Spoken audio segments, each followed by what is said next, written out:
Na és hát akkor hello mindenki, ez most csak egy gyors kis YouTube sorszak készül, úgyhogy nem is akarom nagyon húzni az időt.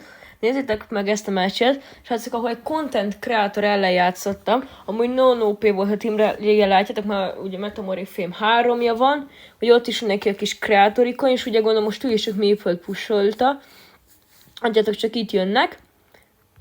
Hát ugye sajnos a társaim nem a legjobbak, Nani az ugye de amúgy ezek full randomok, tehát nem ismertem őket, vagy valami. Ugye itt még a rossz gadgetem volt, de ugye itt vásároltam meg a második gadgetet, amit ugye már most is használok, ugye, hogy le tudja fagyasztani gyorsan az enemiket.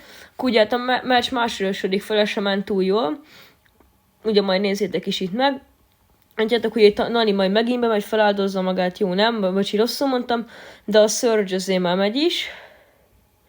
Úgyhogy ja, azt a Surge-nek is ugyanannyi, én itt megpróbáltam megölni a Maxet, hát semmi jött össze.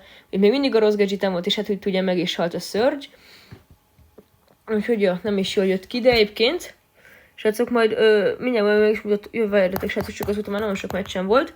Ugye pont ez az utolsó, srácok, nézzétek meg, ez volt a profilja. Ugye ez a Code szoba, ugye egy híres kreátor, amit talán még én is ismerem. Ugye itt van neki a kreátorikon, és látjátok, ugye mindenje megvan neki, úgyhogy ja, és igen, és ez pedig itt a YouTube profil.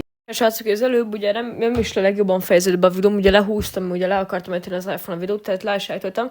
Srácok, időközben gyorsan is csekkoltam, tehát YouTube Shorts-ba lehet most ráfölteni a minél perceset, úgyhogy most még beszéltek kb. Egy ilyen 20 másodpercet.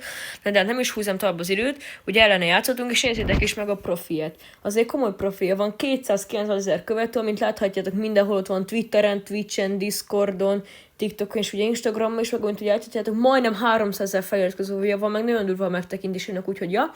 Ma szerintem majd még a mai nap vagy a holnapi nap lesz fent videó, úgyhogy ha tetszik ez a tartalom, meg ilyesmi, meg szeretné esetleg barát lenni, browser, meg ilyenek, vagy esetleg együtt live-olni valami, akkor kövessetek be, dobjatok egy lájkot, aztán kommentbe írjátok le a kövi videót,